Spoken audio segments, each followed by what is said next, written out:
So hello guys, আমি আজকে তোমাদেরকে দেখাবো সয়াবিনের রেসিপি। প্রথমে সয়াবিনটা কিছুক্ষণের জন্য জলে ভিজিয়ে রাখতে হবে। তারপর সয়াবিনটা জল থেকে তুলে ভালো করে ছেঁকে নিয়ে কড়াই বসিয়ে কড়াইয়ে তেল দিয়ে সয়াবিনটা দেওয়ার পরে হলুদ গুঁড়ো, লঙ্কার গুঁড়ো, লবণ দিয়ে ভালো করে লাল লাল করে ভেজে নিতে হবে।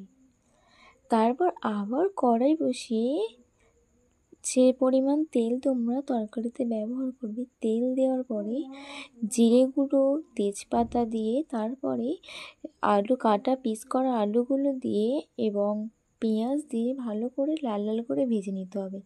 তারপরে দিয়ে দিতে হবে তোমাদের আদা রসুনের পেস্ট।